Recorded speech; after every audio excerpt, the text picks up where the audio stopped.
Graça e paz da parte de Deus, nosso bendito, querido e amado Pai, e da parte de nosso amado Senhor e Salvador Jesus Cristo, a todos os nossos irmãos e irmãs presentes aqui e que nos acompanham pela internet. O objetivo do nosso estudo neste sábado é dar sequência ao que nós havíamos estudado no último sábado. Hoje o tema do culto, o tema do nosso estudo é o Tribunal de Cristo. E nós queremos basear o nosso estudo em 2 aos Coríntios, capítulo 5, versículo 10. Lá o apóstolo Paulo faz referência a este dia do grande julgamento como sendo o Tribunal de Cristo. Então vamos ler 2 aos Coríntios, capítulo 5, versículo 10. Eu vou ler em duas versões diferentes para que nós possamos conseguir extrair o texto máximo de informações que conseguirmos com relação ao Tribunal de Cristo. Na primeira versão, Almeida século 21, está escrito assim: pois é necessário que todos sejamos apresentados diante do tribunal de Cristo, para que cada um receba retribuição pelo que fez por meio do corpo, de acordo com o que praticou, seja o bem, seja o mal. Agora farei a leitura do mesmo versículo na nova versão transformadora. Está escrito assim: pois todos nós teremos de comparecer diante do tribunal de Cristo, para que cada um receba o que merecer, pelo bem ou pelo mal que tiver feito neste corpo terreno. Amém. Irmãos, recline sua cabeça, feche os seus olhos, porém mantenha a sua Bíblia aberta para nós darmos sequência ao estudo após orarmos e cantarmos um hino. Nosso Deus, nós damos graças ao Senhor, bendizemos ao nome daquele que é santo, daquele que é todo-poderoso, do Deus justo e fiel, que habita nas alturas, que é o soberano Senhor do céu e da terra, do qual as nossas vidas pertencem. Senhor, Tu és dono de tudo, és Senhor de todos, e nós rendemos a Ti, Senhor, a nossa adoração, o nosso louvor, a nossa gratidão, pois o fato de estarmos mais uma semana bem, de passarmos, Senhor Deus, e chegarmos vivos até aqui, é obra da Tua graça. Foi por Tua vontade, Senhor, que existíssemos por mais esta semana, pois certamente se não fosse, nada poderia ter nos impedido de termos deixado este mundo. Nós damos graças a Deus pela Tua palavra, que podemos mais uma vez estudar, examinar, para procurarmos saber, Senhor, como será aquele dia. Como será aquele dia final, a qual o Senhor planejou desde antes da fundação do mundo? Como será o encerramento da história humana, meu Deus? Como terminará, Senhor, a história da humanidade, deste mundo como o conhecemos? Abençoa-nos por Tua palavra, Senhor, e que nós não venhamos ter ideias erradas, ou crer em coisas que não estão escritas na Bíblia, mas que por meio da Tua palavra, com a ajuda do Espírito Santo, possamos ser guiados na verdade e realmente sabermos como será o tribunal de Cristo. Ajuda-nos por Tua graça. Perdoa também, Senhor, nossas culpas. Lembra-te, somos pecadores, imperfeitos e falhos. Somos pó e cinza, meu Deus. Dependemos continuamente do perdão e da Tua misericórdia. Por isso nos aceita junto de Ti e nos conduz nesta tarde para a Tua glória e louvor. Em nome do Senhor Jesus. Amém. Bendito seja o nome do Senhor nosso Deus. Assim como cantamos, essa é a esperança da igreja há 2000 anos. Desde que o nosso amado Mestre esteve neste mundo pela primeira vez, Ele prometeu que voltaria e Ele prometeu que viria julgar o mundo quando Ele retornasse. E é sobre esta promessa de Cristo que o apóstolo Paulo está nos avisando em 2 aos Coríntios, capítulo 5, verso 10. Ele está dizendo: pois todos teremos de comparecer diante do tribunal de Cristo. Ou seja, o apóstolo Paulo está falando de um tipo de tribunal universal, onde nem mesmo ele, que foi um apóstolo de Cristo, que viveu no início da igreja, que deu a sua vida pelo Evangelho, estará isento, estará imune de ter que participar. Ele diz, todos nós teremos que participar, todos nós vamos ter que comparecer perante o tribunal de Cristo. E neste tribunal, cada um receberá o que merecer. Cada um vai receber uma retribuição neste tribunal. Seja uma retribuição boa, seja uma retribuição má. Qual seria uma boa retribuição? A vida eterna. Qual seria a má retribuição? Ser lançado vivo dentro de um lago ardente com fogo e enxofre, que é a segunda morte. Então, meus amados, é sobre isso que o apóstolo Paulo está falando. Mas eu quero despertar os irmãos para uma verdade sobre o dia de Cristo, sobre o tribunal de Cristo, ou o dia do juízo, ou o dia do Senhor, ou o dia do juízo do grande trono branco, porque a própria Bíblia dá vários nomes para este dia. Eu quero chamar a atenção dos irmãos para a verdade de que este é um assunto que percorre a Bíblia toda. Desde o início da Bíblia até as últimas páginas da Bíblia, a Bíblia está avisando a humanidade a respeito de um dia em que todos terão que encarar um tribunal, o tribunal de Cristo. Meus irmãos, e há uma razão muito, mas muito importante para a Bíblia falar tanto a respeito de um assunto. Apenas deste assunto, por exemplo, da Bíblia continuamente estar avisando a humanidade a respeito da chegada deste dia. Há uma razão. Porque o Espírito Santo, por várias vezes na Bíblia, usando profetas, usando salmos, usando o próprio Senhor Jesus, o apóstolo Paulo, o livro de Apocalipse, e tantas outras passagens bíblicas que nos falam deste dia, por que o Espírito Santo ele ficou repetindo várias vezes na Bíblia o aviso de que este dia está vindo? Meus irmãos, este método de repetição de um aviso é para intensificar para a igreja a urgência do aviso. Quando se avisa sobre um perigo por várias vezes, é porque este perigo é um perigo muito grande. É porque você deve prestar atenção nisso. E se o Espírito Santo, por tantas vezes em sua palavra, nos falou sobre este dia, nós deveríamos, ao ouvir sobre este dia, temer e temer. Foi um texto que eu meditei muito esta semana, que está lá no livro do profeta Joel, capítulo 2, quando Joel ele diz, tocai a trombeta em Sião, tremam todos os moradores da terra, porque o dia do Senhor está perto. Então, de acordo com os profetas, os homens deveriam estremecer quando ouvissem falar deste dia. Mas infelizmente, meus irmãos, são muito poucos os que temem e tremem diante do tribunal de Cristo. E você já se perguntou por quê? Por que as pessoas não temem o tribunal de Cristo quando a Bíblia diz que os homens deveriam tremer quando estas coisas fossem faladas para eles? Há 3 razões: ignorância, incredulidade ou ingenuidade. Então uma pessoa ela pode não temer o tribunal de Cristo, pode não temer o dia do Senhor, pode não temer o dia do juízo do grande trono branco, por ser ignorante e simplesmente não saber o que a Bíblia diz. Então ele não teme porque ele não sabe que este dia está vindo aí. Mas a pessoa pode não temer também por ser um incrédulo. O incrédulo é aquele que sabe o que a Bíblia diz, porém ele não acredita no que a Bíblia diz. E por isso ele não teme. Ele não teme porque não acredita. Ou uma terceira possibilidade para alguém ouvir sobre esse tema solene e não temer e nem tremer, é porque essa pessoa é ingênua.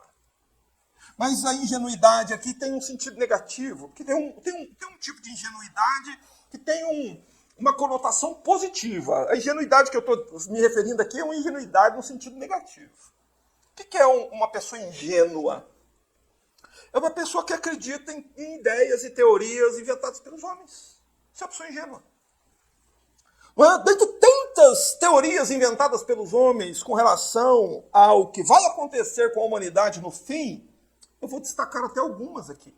Porque pode ser que algum ingênuo esteja me ouvindo aqui pessoalmente, ou alguém esteja me ouvindo pela internet e seja ingênuo com relação a essas coisas.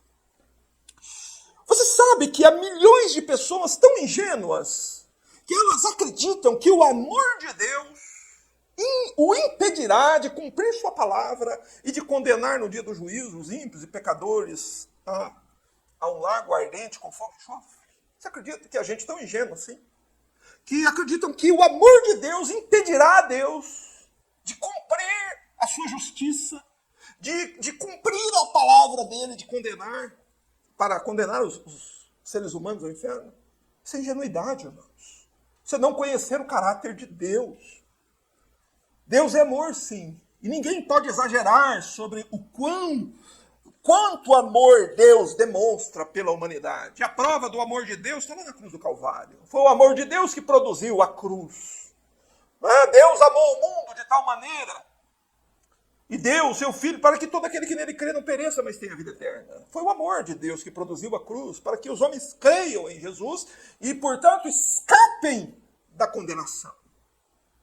Mas é ingenuidade achar que o amor de Deus por si só, sem que haja arrependimento, fé e conversão, vai me salvar. Isso é ser ingênuo, é ser tolo. É basicamente descrer do caráter de Deus e achar que Deus é como um homem que diz que vai fazer uma coisa e depois não faz. Certo? Então milhões são ingênuos a esse ponto de achar que o amor de Deus impedirá a Deus de mandar as pessoas para o inferno. Há outro tipo de ingenuidade. Há outros milhares que acreditam que no dia do julgamento, no dia do tribunal de Cristo, haverá possibilidade de receber perdão e remissão da culpa. Há pessoas que acreditam nisso. Nós conhecemos pessoas que acreditam nisso. Por isso que elas não temem o anúncio do dia do Senhor. Por que eu vou temer agora? Vou deixar chegar o dia, lá na hora eu peço perdão para Jesus e Jesus me perdoa. Porém, pensar assim é ser tolo, ingênuo. Há, em terceiro lugar, milhões que acreditam no julgamento, acreditam na condenação, acreditam que Deus realmente condenará pessoas a um lago de fogo e enxofre, ao chamado Guiena, ou inferno, mas que essas pessoas não sofrerão lá para sempre.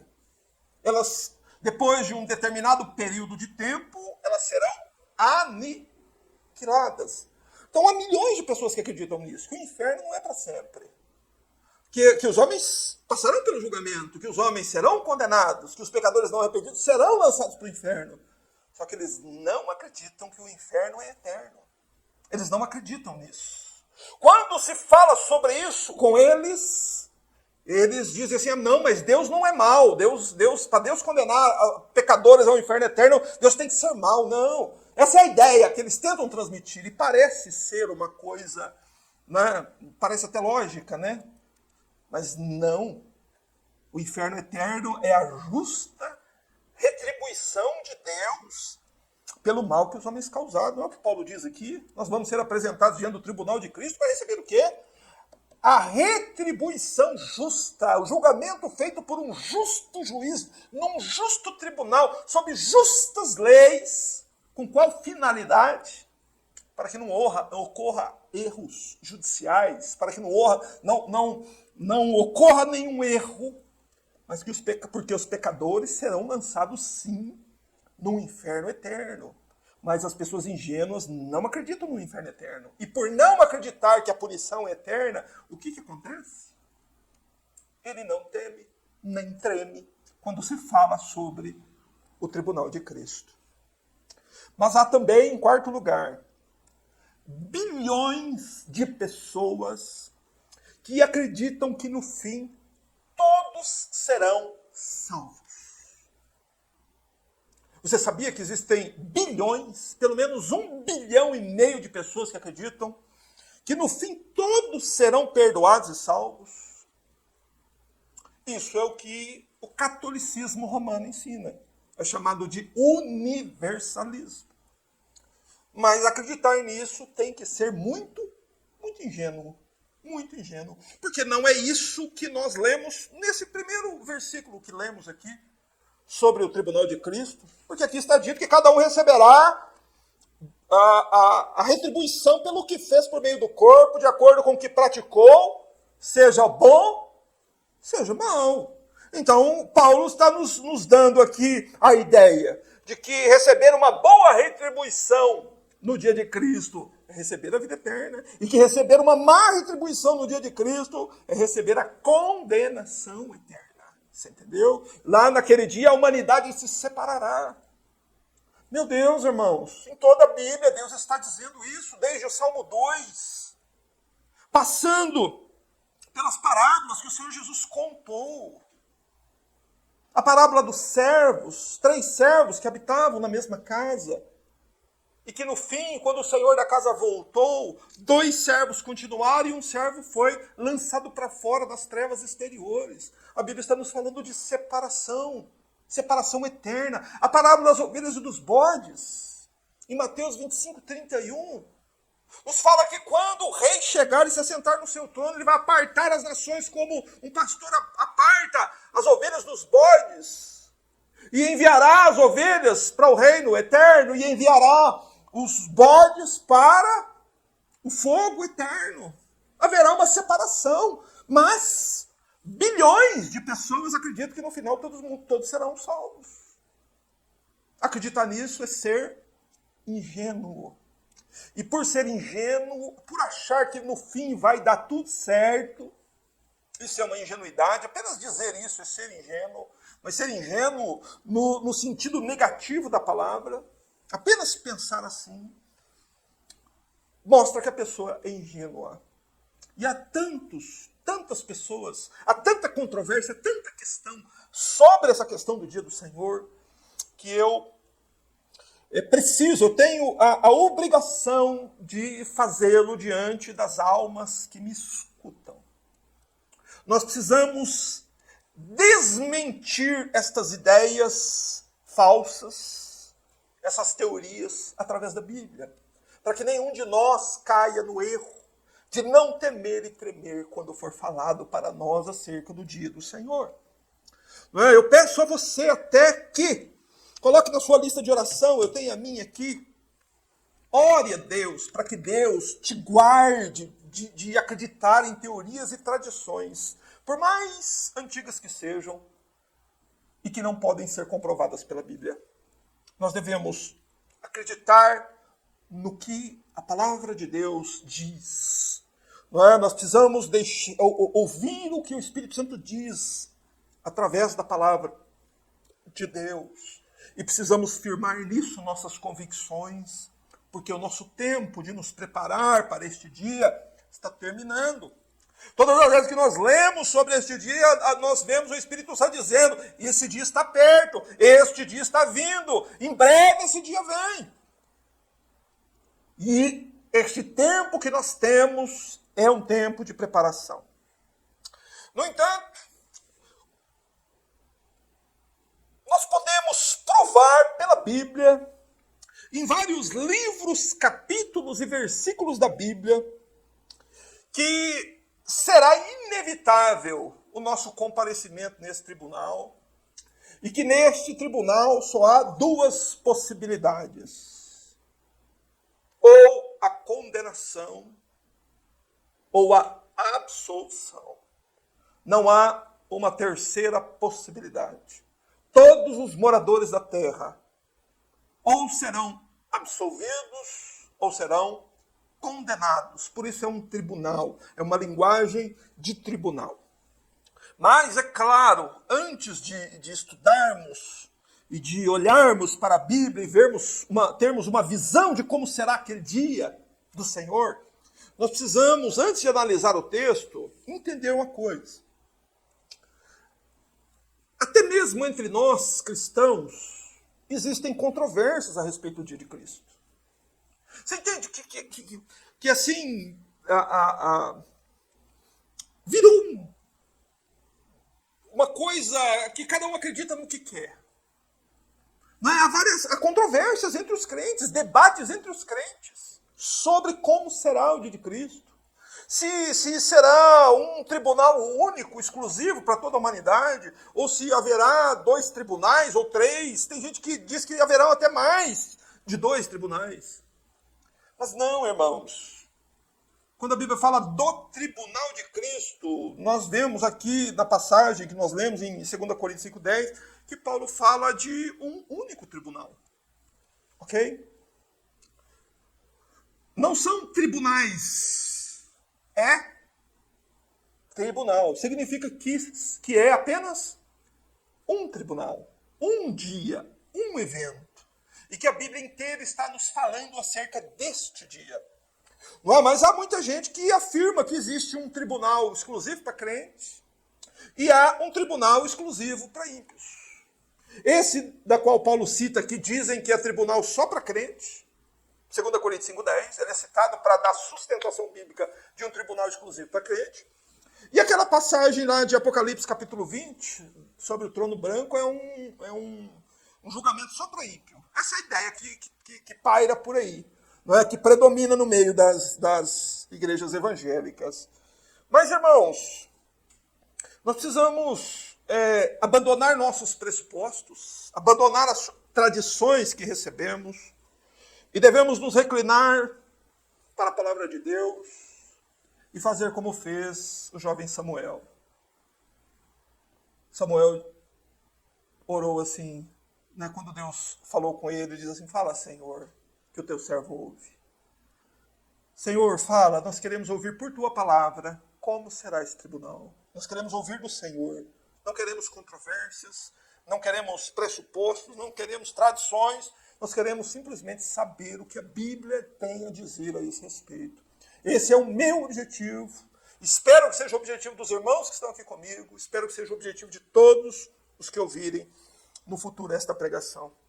Como é que será esse tribunal? Haverá mais de um tribunal? Qual será o teor do julgamento? O que é que vai ser julgado neste tribunal? E como nós podemos, ou melhor, como nós devemos nos preparar adequadamente para este grande dia? Como nós devemos nos preparar?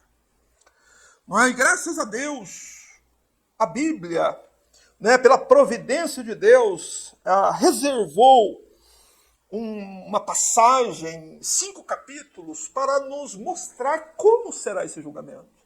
Será que será apenas para os ímpios? Ou será que naquele julgamento nós vamos encontrar também pessoas crentes? Ou será que nós vamos encontrar no dia deste grande julgamento também um livro chamado Livro da Vida, que os nomes dos que estão lá é que serão salvos, e que, portanto, os salvos também estão lá? Ou será que naquele dia será só os livros das obras que levarão os ímpios à condenação?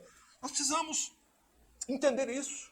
Precisamos analisar as Escrituras, examinar as Escrituras como a própria Escritura diz que devemos fazer, e a razão de fazermos isso é para que a gente venha ter expectativas corretas sobre o dia do julgamento e para que nós possamos, pela graça de Deus, com a ajuda do Espírito Santo, vivermos uma vida de preparativos para esse dia. Para estar de pé diante do Filho do Homem naquele dia, é preciso viver uma vida de preparativos. Então vamos ao texto. Eu usei esse texto de 1 Coríntios aqui para nos mostrar o nome do tribunal, é o tribunal de Cristo. Cada um receberá retribuição por meio do corpo, de acordo com o que fez, seja bom, seja mal. Então aqui também está claro que no tribunal de Cristo haverão 2 tipos de retribuição. Não será um tribunal só para crente, nem só para ímpio. Será um tribunal onde haverão crentes e ímpios juntos. E agora vamos, por favor, lá ao final da Bíblia, ao livro de Apocalipse, capítulo 20, versículo 11, pois no final da Bíblia nós temos uma visão de como será esse tribunal. Como será? Quem estará lá? Quem irá julgar? Sobre quais critérios os homens serão julgados? E qual será o destino de cada ser humano, vivo ou morto no mundo. A primeira coisa que nós vemos, ao lermos o verso 11, é relembrarmos que João, o evangelista, João apóstolo, ele tem uma visão sobre um grande trono branco. E o que estava sentado sobre ele, a terra e o céu fugiram da sua presença e não foi achado lugar para eles. Então João vê o dia do julgamento. João vê o dia do tribunal de Cristo. Paulo menciona, Paulo fala de modo profético sobre a inspiração divina, que haverá um tribunal de Cristo. Mas aqui João vê e descreve o que ele vê. Ele vê um trono. Na antiguidade, um juiz, quando ele ia se assentar para julgar, ele se assentava em trono. E este trono que João vê era branco e grande. Não é grande para expressar a dignidade do juiz que se assentará no trono. E branco como um símbolo de pureza, santidade e perfeição daquele que se assentará no trono para julgar a humanidade. Porém, João não nos diz quem é que está sentado no trono. Não é? João se limita a nos informar que o trono não estava vazio. Que no dia do grande julgamento, alguém estará ocupando aquele trono. Né? E nós sabemos que há várias passagens bíblicas que nos fornecem a identidade do juiz deste tribunal. Por exemplo, no Evangelho de João, capítulo 5, verso 22, o próprio Filho de Deus disse: porque o Pai não julga ninguém, mas entregou ao Filho todo o julgamento. Então o próprio Filho de Deus está dizendo que quem julgará os homens no dia final não será Deus o Pai, será Deus o Filho. Porque o Pai deu ao Filho o julgamento. Deus deu ao Filho toda a autoridade para julgar os vivos e os mortos na vinda dele. O próprio apóstolo Paulo diz também que é o Senhor Jesus. Ele diz: pois todos nós teremos que comparecer diante do tribunal de quem? De Cristo. Quem é o juiz deste tribunal? É Cristo. Portanto, irmãos, é Jesus Cristo que é o justo juiz designado por Deus para este tribunal. É um inevitável encontro com Cristo que toda a humanidade tem quando o dia do Senhor chegar. Mas nós observamos que João descreve que quando surge o trono branco e o Senhor se assenta sobre o trono, o céu e a terra fogem da presença dele e não é encontrado lugar para eles. Por que o céu e a terra fogem da presença do justo juiz? Amados, porque no céu houve uma rebelião contra Deus. Então isso quer dizer, houve pecado no céu. O céu está contaminado pelo pecado que ocorreu lá. E a terra é o lugar onde os homens vivem em constante rebelião contra Deus. Portanto, a terra também é um lugar contaminado pelo pecado. Então, no dia em que o trono do julgamento for instaurado, o céu e a terra vão tentar fugir da presença daquele que vai julgar o céu e a terra. Porém, preste atenção, que é dito no final do versículo 11, que não foi achado lugar para eles. No dia em que Adão e Eva pecaram, e Deus foi ao encontro deles, eles fugiram de Deus. Lá no jardim haviam árvores onde os pecadores poderiam se esconder. Mas no dia do Senhor não haverá lugar para se esconder. Nem o céu e a terra poderão fugir, tampouco os pecadores que estarão ali. Sejam os ignorantes, sejam os incrédulos, sejam os ingênuos, não vai haver nenhuma porta de saída, nenhum portão de escape, não haverá nenhuma forma, nenhum modo de fugir dali. Toda a humanidade vai ser encerrada naquele local, naquele ambiente, de pé, olhando para o Senhor Jesus, para que todos sejam julgados. Todos desejarão fugir. No entanto, isso será impossível. Mas quem é que Jesus vem julgar? Verso 12 nos informa que João vê os mortos, grandes e pequenos, em pé diante do trono. Então, quem é que Jesus vem julgar? Jesus vem julgar os mortos. Não é? Mas preste atenção, não alguns mortos, e sim todos os mortos. Preste atenção, não apenas os que morreram em seus pecados, mas também os que morreram perdoados em Cristo. Por isso que João, ele nos dá uma ideia aqui de que todos os mortos, todas as pessoas que estavam mortas até aquele dia, estarão de pé diante do trono de Cristo, independente se são crentes ou descrentes. Se são pessoas que tremeram diante do dia do julgamento ou não tremeram diante pelo anúncio desse dia. Mas que essas pessoas, todos os que estavam mortos até aquele dia, estarão de pé. O fato delas estarem de pé significa que essas pessoas, estes mortos, eles ressuscitaram. Eles voltaram à vida. E estão todos ali de pé diante do trono. Significa também que todos os mortos ressuscitam no mesmo dia. Irmãos, não há sustentação bíblica para dizer que haverá mais de uma ressurreição de mortos. Pensar assim é ir contra vários textos bíblicos claros. É ir contra a própria palavra do Filho de Deus, ou do profeta Daniel, ou do apóstolo Paulo. Pois os três afirmam que a ressurreição de todos os mortos ocorrerão no mesmo dia. Você quer conferir na Escritura? Por favor, faça isso. Em Daniel 12:2 é dito que naquele dia uns ressuscitarão para vida eterna, outros para vergonha e horror eternos. Ou seja, a ressurreição dos que ressuscitam para a vida e dos que ressuscitam para o horror eterno acontece no mesmo dia. Jesus disse em João, capítulo 5, versos 28 e 29, que os mortos ouvirão a sua voz e sairão. Os que tiverem feito o bem sairão para a ressurreição da vida. E os que tiverem feito o mal sairão para a ressurreição da condenação. Então não será todo mundo salvo não, irmãos. E também é no mesmo dia que todos os mortos ressuscitam. Em 1 Coríntios 15, nós estudamos recentemente a doutrina da ressurreição.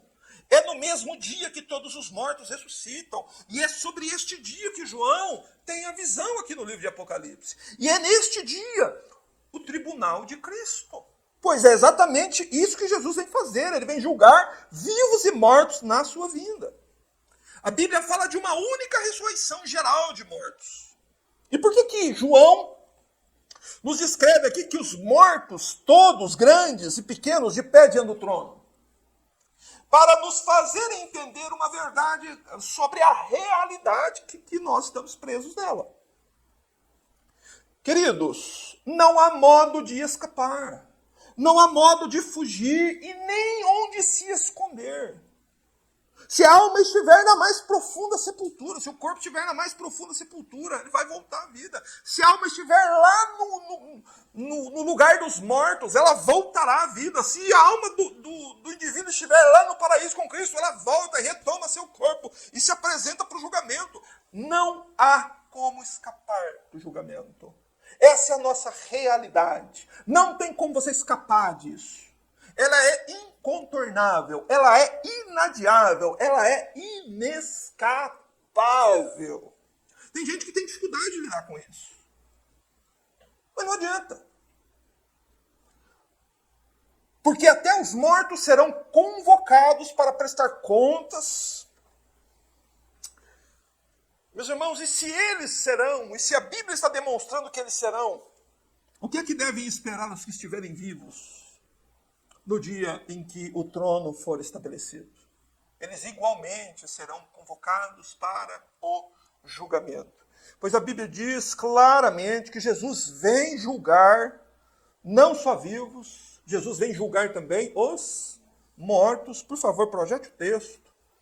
Está em 2 Timóteo, capítulo 4, verso 1. Abra a Bíblia, por favor. Quando o mesmo apóstolo Paulo diz a Timóteo assim: eu te exorto diante de Deus e de Cristo Jesus, que há de julgar os vivos e os mortos pela sua vinda e pelo seu reino. Então, Paulo está exortando Timóteo, dizendo: Timóteo, quando Jesus vier, o que ele vem fazer? Ele vem julgar vivos e mortos na sua vinda. Então, a mensagem aqui é essa. O livro de Apocalipse está nos mostrando isso. O tribunal de Cristo é exatamente isso. Mortos, ressurretos, e as pessoas que estiverem vivas naquele dia, todas de pé, revestidas de imortalidade, diante do trono de Cristo, aguardando a sentença final proferida pelo juiz. E um detalhe importante que nós nunca devemos nos iludir é que não importa quem a pessoa tenha sido aqui na terra, ela vai estar lá. Por isso que João diz que estão de pé grandes e pequenos. Vi os mortos grandes e pequenos diante do trono. O que João quer dizer com isso? O que João quer dizer com grandes e pequenos em pé diante do trono? Evidentemente que João não está se referindo à estatura das pessoas. Não é que havia um maior, outro menor. Não é essa a mensagem do livro. Mas a mensagem aqui é a seguinte: não há imunidade para o trono do julgamento. Não importa quem o indivíduo foi enquanto viveu aqui. Você entendeu? Se ele foi o imperador de Roma, ele vai estar lá de pé diante do trono de Cristo. Não, mas o fulano foi o rei da Inglaterra, a rainha da Inglaterra. Vai estar lá de pé diante de Cristo, do lado do mendigo que dormia na calçada. Não, mas esse era um general muito conhecido, general do exército americano. Vai estar lá, do lado de um varredor de rua. Meus irmãos, não há imunidade e no dia do juízo, no dia de Cristo, desaparecerão todas as diferenças entre os homens. Louvado seja Deus. Ali estarão os homens todos em pé de igualdade, um ao lado do outro, sem qualquer tipo de imunidade ao julgamento. Sem importar quão grande ou quão pequeno tenha sido aquela pessoa. Porque tem gente também que, por pura ingenuidade, acredita que alguém, só porque é pobre, humilde, que sofre aqui, ele vai para o céu. Não, queridos. Todos estarão lá de pé, grandes e pequenos, desde os imperadores romanos e babilônios e assírios e persas, até os mais pobres mendigos e pessoas desamparadas neste mundo, todas as pessoas da África, todas as pessoas do Oriente, todas as pessoas que viveram em todos os tempos, todos estarão ali e todos serão submetidos ao tribunal de Cristo. Inclusive, eu e você, para a glória de Deus. Mas por que eles estão de pé? Porque os mortos são mostrados de pé diante do trono. Irmãos, é porque é desta forma que uma pessoa que está sendo julgada aguarda o veredito. O juiz, depois de analisar os fatos, depois de analisar o que aquela pessoa fez, ele conclui se aquela pessoa ela é inocente ou culpada. Mas antes de fazer este pronunciamento, o juiz ordena que todos no tribunal fiquem de pé. Então é por isso que os mortos estão de pé diante do trono, porque é um julgamento. É o tribunal de Cristo. E sobre quais bases as pessoas serão julgadas? Nós vemos aqui no mesmo verso 12, que é dito em seguida, que abriram-se-lhe alguns livros. A visão que João está tendo aqui sobre o dia do Senhor, sobre o tribunal de Cristo, é de um julgamento nos tempos antigos. Não é? Há no livro de Daniel uma outra visão muito semelhante com relação ao julgamento, em Daniel 7, 9 a 10. Mas eu não quero ler o trecho de Daniel, peço só que os irmãos anotem, para que os irmãos vejam que lá no livro de Daniel é dito algo muito semelhante. Não é? Que Daniel também, numa visão, vê uns tronos, vê um ancião de dias, não é? Se assentando, e a veste do ancião era branca. Lembra aqui que o trono era branco? Que os cabelos dele eram brancos como lã puríssima, não é? Mostrando a impecabilidade, a santidade, a pureza de Cristo. E dizendo que milhares e milhares estavam diante deles, e então ele se assenta para julgar, e são abertos os livros. Naquela hora, meu irmão, as perninhas vão fazer assim, ó. Os joelhos vão bater um no outro. Mas esta hora está vindo. É o grande dia do Senhor. É o tribunal de Cristo. Então te prepara, meu irmão. Essa ideia, essa visão de livros sendo abertos, é para nos ajudar a entender certos aspectos no tribunal. Os livros sendo abertos é uma linguagem simbólica para nos informar que nada do que fizemos por meio desse corpo aqui será esquecido. Nada do que você fez desde o dia que você saiu do ventre de sua mãe até o dia que você desceu à sepultura será esquecido. Há um Deus no céu contemplando tudo o que fazemos, diz o livro de Salmos. Deus vai anotando no seu livro. Evidentemente que o nosso Deus, soberano, onisciente, não precisa de livros para anotar nada. Mas a ideia de livros aqui é para nos ajudar a nos lembrar que nada será esquecido, irmãos. Que todas as coisas que você praticou estão escritas lá. E um outro detalhe. Abriram-se os livros. Para que o juiz ele abria o livro no julgamento? Para ler o livro publicamente diante das pessoas que estavam ali no tribunal. Então, a mensagem para nós aqui é que no dia do tribunal de Cristo, o que nós fizemos por meio do nosso corpo será lido em público. E o próprio Senhor Jesus garantiu isso em Lucas 8,17. Ele diz, porque não há nada oculto que não venha a ser revelado. E não há nada escondido que não venha a ser conhecido e trazido à luz. Então não há nada que o homem possa fazer que ficará de fato escondido. Neste dia serão trazidos à luz tudo que está em oculto. Então a ideia que devemos ter sobre o julgamento, a nossa convicção, precisa estar firmado sobre a base que o julgamento será justo e público. Será um justo julgamento, mas ele será público, serão tornados públicos. Até mesmo os segredos mais obscuros do nosso coração. Isso o apóstolo Paulo disse em Romanos 2,16. Ele disse assim: isso acontecerá no dia em que Deus julgar os pensamentos e segredos dos homens. Não são apenas os nossos atos exteriores que serão trazidos a julgamento. Serão também trazidos a julgamento os nossos segredos, os nossos pensamentos secretos, sejam eles bons, sejam eles maus. Esse é o tribunal de Cristo. Todas estas coisas serão trazidas a julgamento. E nós devemos nos lembrar que isso será dito perante Deus, isso será dito perante os santos anjos, haverão todos os anjos de Deus ali presentes.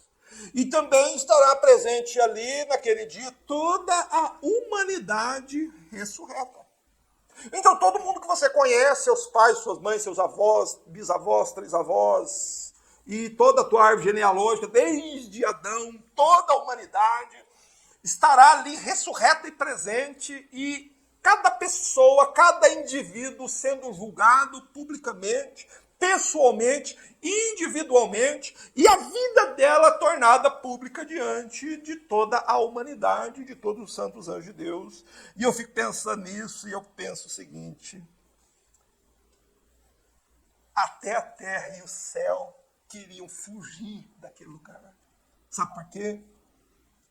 Porque o estado, a condição de vergonha a qual os pecadores não arrependidos serão expostos será inacreditável.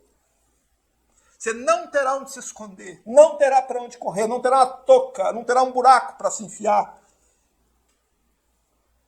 Esse é o dia do Senhor, esse é o tribunal de Cristo. Por isso você deve temer e tremer. Mas esse tribunal, ele revelará também as boas obras dos santos, não apenas os pecados dos ímpios. Veja só o que a Bíblia diz. Verso 13c, é dito assim: então abriu-se, o verso 13, final do verso 13, é dito assim: e eles foram julgados, cada um segundo as suas obras.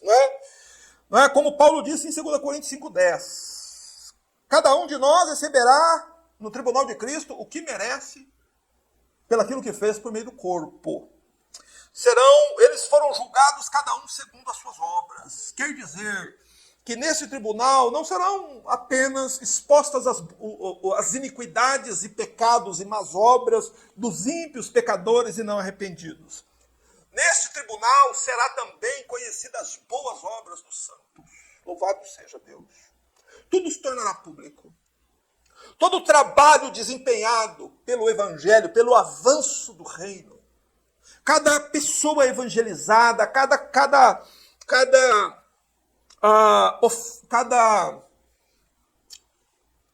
coisa que fizermos em benefício de outro, de modo desinteressado e sem querer aparecer por fazermos aquilo que fazemos, será também apresentado ali. Não é? Essa será a boa recompensa.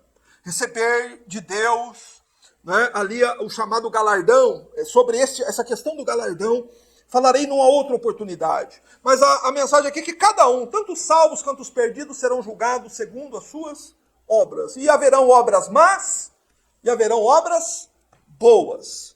Não é? E o que importa para nós é o que está escrito nesses livros a nosso respeito. No final, o que vai estar escrito? Nós vamos ser julgados segundo as nossas obras. Mas o que estará escrito a nosso respeito? Isso que de fato importa. Mas uma verdade aí que você vai perceber, voltando no verso 12, é que ninguém será salvo pelas obras. Não existe salvação pelas obras. Leia o verso 12 de novo. Diz assim: ó, vi os mortos, grandes e pequenos, em pé diante do trono, e abriram-se alguns livros. Então, abriu-se outro livro, o livro da vida, e os mortos foram julgados pelas coisas que estavam escritas nos livros, segundo as suas obras. Então, abriu-se outro livro, o livro da vida. Todas as pessoas que serão declaradas inocentes ou serão absolvidas no tribunal de Cristo serão absolvidas sob esta base: se o nome dela está escrito no livro da vida. Ok? Apocalipse 13:8 diz que o livro da vida foi escrito desde a fundação do mundo, pois o Cordeiro já havia sido morto antes da fundação do mundo. Isso quer dizer que os nomes dos salvos não serão escritos e nem vão sendo escritos conforme eles vivem aqui no mundo. Os nomes dos salvos já estão escritos no livro da vida desde quando? Desde a fundação do mundo. Ok? Isso significa algo interessante para você ver como o evangelismo de hoje está decadente, está fraco, está diferente do que a Escritura ensina. Se o nome dos salvos foram escritos no livro da vida antes da fundação do mundo, então isso significa na prática que não fomos nós que escolhemos e aceitamos Jesus, não, irmãos. Não fomos nós que fizemos isso. Na verdade, foi Deus, o Pai, por sua graça e por sua soberana vontade, quem escolheu este ou aquele para dar um povo ao seu filho. Isso é o que a Bíblia ensina. Não são os homens que vão escolhendo Jesus e aceitando Jesus e sendo salvos agora. Não. No dia do julgamento, o critério de absolvição é que o nome do camarada precisa estar escrito no livro da vida. E os nomes escritos no livro da vida foram escritos desde a fundação do mundo. Então, isso nos faz entender algumas questões importantes sobre o Evangelho. Por exemplo, Mateus 1:21 diz que Jesus viria na sua primeira vinda, morrer na cruz do Calvário, para salvar o seu povo dos seus pecados. De que povo Mateus está falando? Que povo é esse que o Senhor Jesus veio a primeira vez como um cordeiro e foi como uma ovelha muda para o matadouro? os homens arrancarem a roupa dele em público e escarnecer, e chicotear, e espancá-lo, e atravessar o corpo dele com pregos e pendurá-lo, né, por 6 horas numa cruz. Por quem foi que Jesus fez aquele sacrifício expiatório? Pelo povo que Deus deu a ele, cujos nomes estão escritos no livro da vida do Cordeiro. Tá certo? Então, entenda uma coisa, porque há muita gente que acredita numa salvação por obras, mas ela não existe. Ninguém é salvo pelo que faz. Todos os que são salvos sob a base do que Jesus Cristo fez na cruz por ele. Isso é ser um remido. Ser um remido é ser alguém comprado por preço. Continuamente a Bíblia fala disso sobre os crentes. Nós fomos comprados por preço. Não com ouro, com prata, mas com o precioso sangue do Filho de Deus. Mas então, alguém pode pensar, bom, se o meu nome está escrito no livro da vida, então está tudo certo, então eu posso viver do jeito que eu quiser. Esse é mais um engano do evangelismo atual. Meus irmãos, porque um crente, ele pratica boas obras. Um filho de Deus pratica boas obras. E é impossível que ele não o faça. E ele o faz porque ele ama Deus. E quem ama Deus, ama também o seu próximo. Então ele ajuda, ele auxilia, mas ele faz isso porque a fé que o salva está presente nele. Porque não nos diz a Bíblia que a fé sem as obras é morta? Então a pessoa diz, eu tenho fé, meu nome está escrito no céu, mas eu não ajudo ninguém, eu não dou esmola, eu não estou nem aí para o sofrimento alheio, eu não visito ninguém quando está doente, eu não estou lá, mas meu nome está escrito no céu, então estou salvo, vou cuidar da minha vida, vou para a academia, vou fazer caminhada, vou andar de bicicleta. Meus irmãos, isso é só um modo de você descobrir que aquela pessoa não tem a fé verdadeira, a fé salvadora. Ou melhor, ela não tem fé nenhuma, porque a Bíblia em lugar nenhum fala de uma fé falsa. Ela não tem a fé. Fé é uma coisa só. É a fé que salva. É a fé que traz ao coração do homem a certeza das coisas que se esperam, a prova das coisas que não se veem, como nos diz Hebreus 11:1. Quem tem fé, o que é que ele está esperando, meus irmãos? Está esperando o dia em que ele vai ver exatamente o que João viu aqui. Um grande trono branco, um justo juiz se assentando sobre o trono, os mortos se levantando dos seus túmulos, e todos de pé, um diante do outro, sendo julgados justamente pelo justo juiz. Aqueles que praticaram más obras serão condenados pelas más obras que fizeram. Mas os remidos, os que foram salvos porque Jesus Cristo morreu por eles. Louvado seja Deus. Mas uma verdade importante que não podemos deixar para trás, hoje eu quero falar sobre isso aqui, é que ninguém vai ser esquecido. Veja aí o verso 13. Não vai ficar ninguém para trás, não. Pode ficar tranquilo, ninguém vai ficar esquecido. Não vai ficar nenhum corpo no túmulo, não vai ficar nenhuma alma no Hades, não vai ficar nenhum corpo no mar. Veja o que diz o verso 13. E o mar entregou os mortos que nele havia, e a morte e o além entregaram também os mortos que neles havia, e eles foram julgados, cada um segundo as suas obras. Continuamente a Bíblia vai dizendo isso. Julgados conforme as suas obras. Você será julgado conforme as suas obras. Mas aqui você vai ver a morte, o mar e o Hades colocados lado a lado. Que os três entregaram os que estavam retidos por eles. Mas por que João menciona o mar? O mar entregou os mortos. É porque na antiguidade acreditava-se que o mar ele tinha um tipo de poder de reter os corpos para impedir o sepultamento da pessoa que morreu num naufrágio ou morreu afogada. Né? Porque isso de fato impedia muitas vezes o sepultamento do corpo. E o sepultamento do corpo era algo muito importante para as pessoas na antiguidade. Inclusive o Provérbios 6:3 fala sobre isso. Né? Que se o homem não tiver tido um enterro digno, as outras coisas que ele viveu na vida não têm importância. O homem tem que ter um enterro digno. E o mar impedia que o homem tivesse esse enterro, então. Mas no dia de Cristo, No dia do tribunal de Cristo, ou no juízo do grande trono branco, ou no grande dia do Senhor, chame como você achar melhor, todos os corpos sepultados no mar serão devolvidos, sem faltar nenhum. O mar devolverá os seus mortos. É dito também que a morte e o Hades devolverão seus mortos. A morte, aqui, nos fala daqueles que estão retidos nas suas sepulturas. Não vai ficar uma sepultura com um corpo lá dentro. Todas as sepulturas ficarão vazias. A morte devolverá todos. E nenhuma alma ficará aprisionada no Hades. Nós já falamos sobre o Hades aqui 2 finais de semana passados. Todas as almas serão retiradas de lá. Isso significa, em termos práticos, lógicos, e que a morte é um estado provisório. Que todas as pessoas que morreram estão mortas provisoriamente, serão chamadas de estado intermediário. Né? Mas no fim, todas as almas serão retomadas e voltarão para os seus devidos corpos, e todos os efeitos da morte naquele corpo serão revertidos pelo poder de Jesus. Louvado seja Deus. Esse é o nosso Deus, irmãos.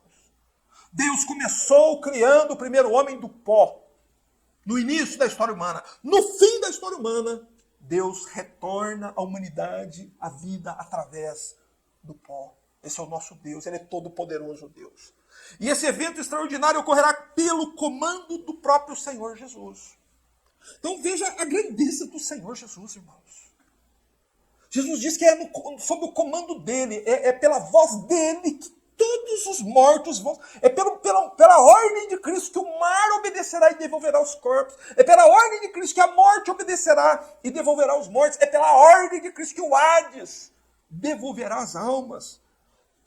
O justo juiz é o nosso Senhor Jesus, e Ele tem poder sobre o mar, sobre a morte, sobre o Hades. Por isso o tema a Deus, e a mais nada, e a mais ninguém. Porque Deus é todo-poderoso Deus. E também um detalhe que eu quero mostrar para vocês aqui, que é relacionado à questão do julgamento coletivo. Mas nós já estamos indo para o final. Né? No final do verso 13, aí ele diz: e eles foram julgados, cada um segundo as suas obras.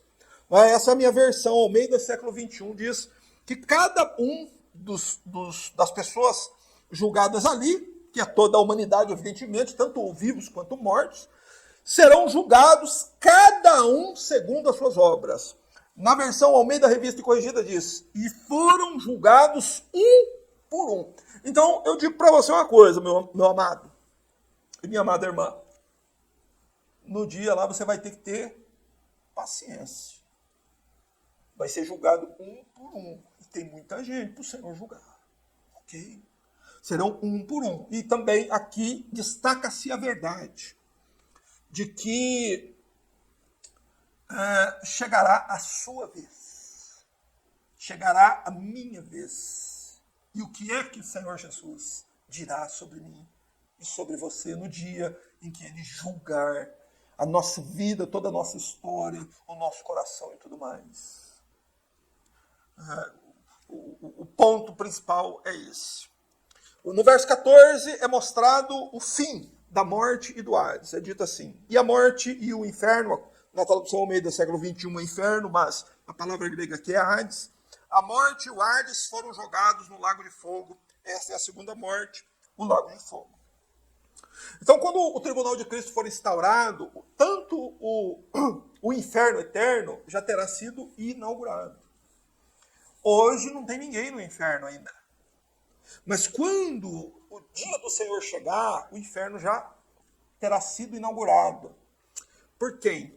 Pelo anticristo, pelo falso profeta e pelo diabo. Isso está no contexto imediato, aqui anterior ao dia do tribunal. Se você ler Apocalipse, capítulo 19, verso 20, você vai ver a besta e o falso profeta sendo jogadas no lago de fogo. Se você ler Apocalipse, capítulo 20, verso 10, você vai ver a descrição do diabo sendo jogado no lago de fogo. E a sequência agora é quem vai para o lago de fogo na sequência, depois do anticristo, da besta, do anticristo, do falso profeta e do diabo. Quem vai para o lago de fogo depois? A morte e o Hades. Então, o que Deus está fazendo? O que o julgamento está promovendo? Está limpando a terra dos inimigos de Deus. Você entende? Deus está no grande julgamento limpando a terra, pegando uma vassoura e varrendo a terra. Anticristo, falso profeta e o diabo, jogados para dentro do Guiena, lago de fogo. Depois, na hora do grande julgamento aqui, Jesus envia para dentro do Guiena a morte e o Hades. E finalmente, não haverá mais morte.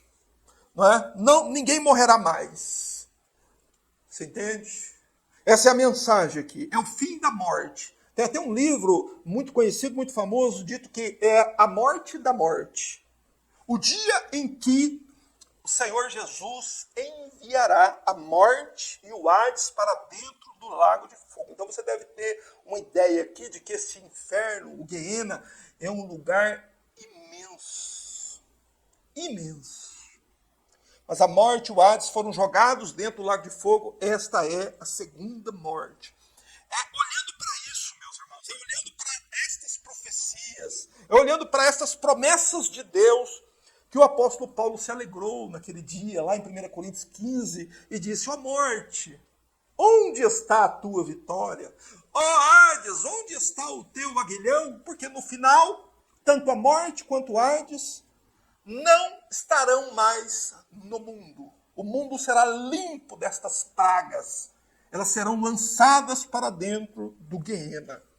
Bom, mas até aqui foi só o anticristo, o falso profeta, o diabo, a morte e o Hades. Só coisa ruim para dentro do Guiena. Né? Será que os universalistas estão certos? Será que ser humano nenhum vai para o inferno? Será que no final todos serão salvos? Convido você a ler o verso 15, então, para você mesmo chegar à sua conclusão. E todo aquele que não se achou inscrito no livro da vida foi jogado no lago de fogo. Então, se o nome de alguém não for encontrado no livro da vida do Cordeiro, não importa quem tenha sido aqui na terra, este será inevitavelmente condenado por Jesus e mandado para dentro do lago de fogo.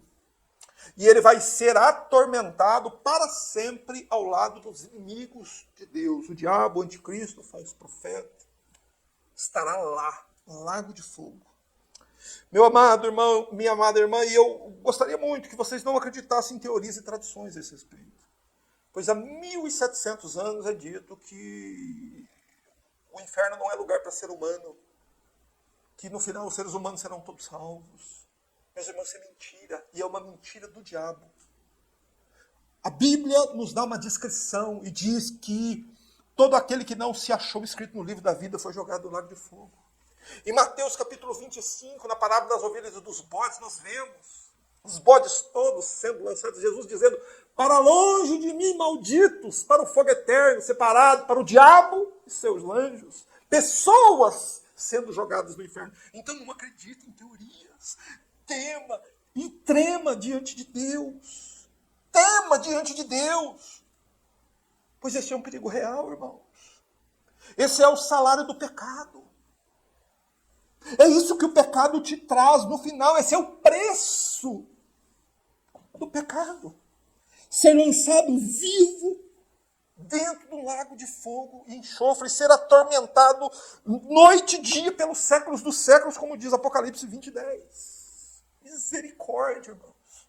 Não é de estremecer ouvir um negócio desse. Mas essa é a nossa realidade. Não vai ter como você correr. Não vai ter para onde você fugir. A única coisa que você pode fazer é o seguinte: pergunte para você mesmo: você está pronto? Você está preparado para a morte e para o julgamento? Pois Hebreus 9:27 diz: ao homem está ordenado morrer uma só vez, tendo que enfrentar depois disso o julgamento. Hebreus 9:27. Você está preparado? Eu quando estava preparando esse sermão, eu estava me lembrando do Peregrino, do livro O Peregrino. Pois quando ele se dá conta do perigo que estava correndo, o evangelista chega perto dele e diz para ele que ele iria morrer e ir para o inferno, e o peregrino, o cristão, diz assim: eu não estou preparado nem para uma coisa nem para outra.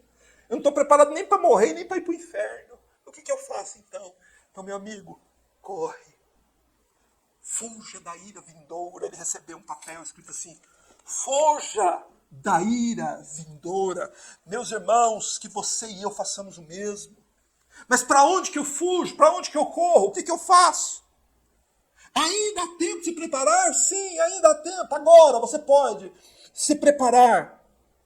E você tem que fazer isso hoje, porque amanhã todos nós vamos estar de pé diante do trono branco para receber a nossa recompensa.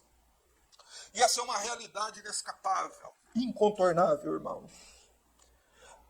Não há como escapar do julgamento. É inevitável, é inescapável, tanto para crentes quanto para descrentes. Mas, meu irmão, você pode escapar não do julgamento. Você pode escapar sim da condenação. Aleluia. Oh, louvado seja Deus. Depois de ouvir um negócio desse aqui, se a gente não ouvir que existe uma saída, a gente entra em crise. Vamos então abrir onde o Senhor Jesus nos diz que está essa saída, em João capítulo 5, verso 24. Não é assim? Evangelho de João, capítulo 5, versículo 24, diz assim: em verdade vos digo que quem ouve a minha palavra e crê naquele que me enviou, o que eles têm? Ele tem a vida eterna e não entrará em condenação, mas passou da morte para a vida. Ele não entra em condenação, mas passa da morte para a vida. O que é que Jesus está dizendo aqui? Há uma saída, irmãos. Há um escape, irmão. Jesus hoje é Salvador, único, todo-poderoso Salvador. Mas se você deixar isso para amanhã, amanhã Jesus será o seu juiz. Então vá para Cristo. Quem ouve a minha palavra, você ouviu a palavra hoje? Você ouviu a palavra de Cristo? Você se lembra que quem disse aquelas palavras para João foi o próprio Senhor Jesus? Você ouviu a palavra de Cristo? O que é que você deve fazer agora? Você deve crer. Crer que existe um dia que Deus separou para julgar os homens. Se você crê, o que você tem? Qual é a prova? O que prova quando você crê nas palavras de Cristo? Prova que o seu nome está no livro da vida do Cordeiro. Porque a fé é um presente de Deus. A fé nos é dada pela graça de Deus. Então, se alguém crê na palavra, ele crê porque este é um eleito e Deus deu a ele a fé. E este, então, ele tem a vida eterna. E este não entra em condenação, porque ele passou da morte para a vida. Irmãos, só Jesus, e somente Ele pode abrigar eu e você da ira vindoura. Não importa como você queira ver isso, não importa como você entende isso.